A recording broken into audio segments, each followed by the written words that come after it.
Camilla's greenhouse. A fungal-infested building that held secrets, cures, and deceptions. The pack tore their way through the greenhouse looking for the woman named Camilla Yardsalen, an herbalist and botanical researcher that was supposed to help the pack identify the fungus that sent Trevor into a long, unawakening slumber. While highly suspicious of Carmela's prayers to some higher being, Alta Fritz would not stand for such heresy to spread, beginning a battle of self-defense from Camilla and internal conflict within the pack of hunters. Rhaenys being the center point of confusion and belief of speaking to those she doesn't understand, as opposed to the ways of the Radiant Church. Though Carmilla was not without defense, the floral specimen and puppeteered Carmilla for a brief moment before Fritz extended an olive branch with the elven woman. She took it to cease the fighting and grew ever curious as to why someone would come to find her after all these years, after the initial quarantine of the Ruby District. Gaining some insight on the internal acts of the Radiant Church, the pack now know the holy tonic was not an invention of the Church, but was in fact a tonic created by Camilla herself. Though that hardly mattered, as the pack finally gave up the reason why they came to see her. The mushrooms, found in the Shrouded District. These light blue and weakly bioluminescent mushrooms that reeked of seawater and brine, matching the scent of the strange aberrations fought on the ferry back to the Jolly Sailor Tavern with Trevor.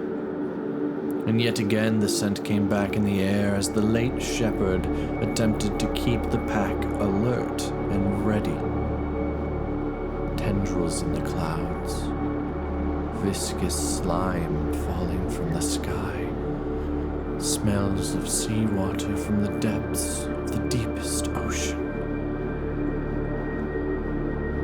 At mention of this mushroom from the unknown, Carmilla's body reacted just barely. A twitch of possible excitement or fear. As Carmilla approached the cursed bloodborne onyx, she snatched the mushroom from her hand and began studying it. A single tear swelled and rolled down her cheek. In a shrill cry, she stated, "Finally, a sign. After all these years of service, he will arrive soon." Carmilla crushed the mushroom, engulfing the entire room in a noxious cloud of spores that rendered the party unconscious in an instant.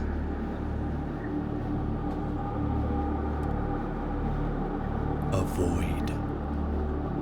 An endless silence. Maddening silence.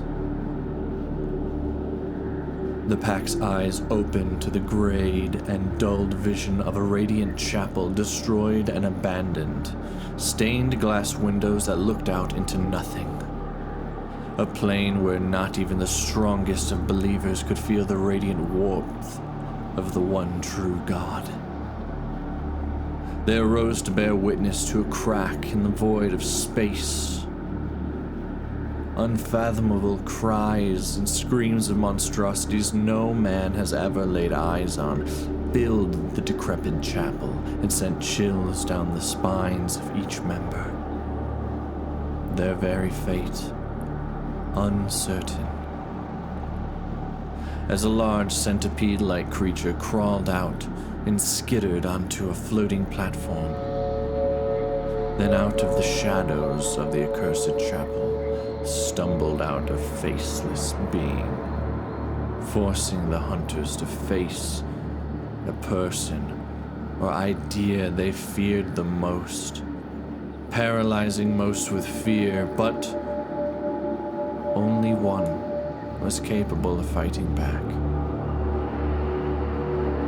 The teetering cleric, a slow descent into madness and the loss of his mind. After defeating the centipede of nightmares and the dread crow fearing for its own existence, the party was then engulfed by the dull light spouting from the split in reality and tumbled to the ground once more.